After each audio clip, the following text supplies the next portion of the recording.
कार्तिक माह की कथा। किसी गांव में एक बुढ़िया रहती थी। वह कार्तिक का व्रत करती थी।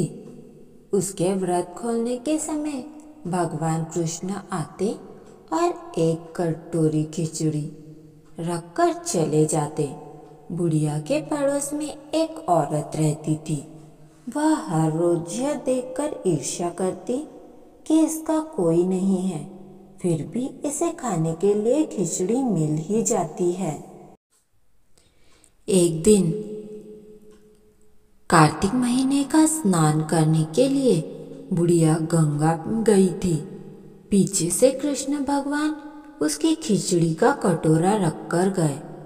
पड़ोसन ने जब खिचड़ी का कटोरा देखा और देखा कि बुढ़िया नहीं है, तो वह कटोरा उठाकर घर के पिछवाड़े फेंक आई।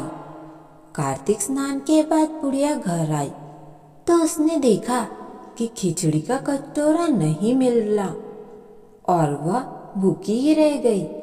बार बार एक ही बात कहती रही, कहाँ गई मेरी खिचड़ी और कहाँ गया मेरा खिचड़ी का कटोरा।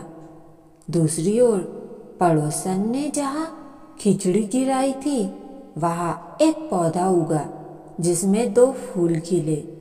एक बार राजा उस ओर से निकले तो उसकी नज़र उन दोनों फूलों पर पड़ी।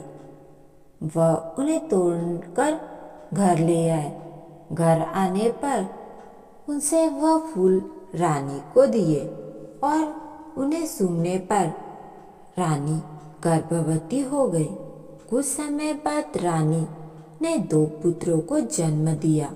वह दोनों जब बड़े हो गए तब वह किसी से भी बोलते नहीं थे, लेकिन जब वह दोनों शिकार पर जाते तब रास्ते में उन्हें वही बुढ़िया मिलती जो अभी भी यही कहती कि कहाँ गई मेरी खिचड़ी और कहाँ गया मेरा खिचड़ी का कटोरा।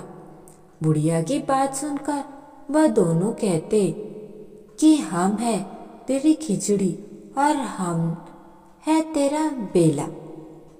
यह बार जब भी शिकार पर जाते तो बुढ़िया यही बात कहती और वो दोनों वही उत्तर देते। एक बार राजा के कानों में यह बात पड़ गई। उसे आश्चर्य हुआ कि दोनों लड़के किसी से नहीं बोलते, तब वह बुढ़िया से कैसे बात करते हैं। राजा ने बुढ़िया को राजमहल में बुलवाया और कहा कि हम से तो किसी से ये दोनों बोलते नहीं, तुमसे यह कैसे बोलते हैं। बुढ़िया ने कहा कि महाराज, मुझे नहीं पता कि ये कैसे मुझसे बोल लेते हैं।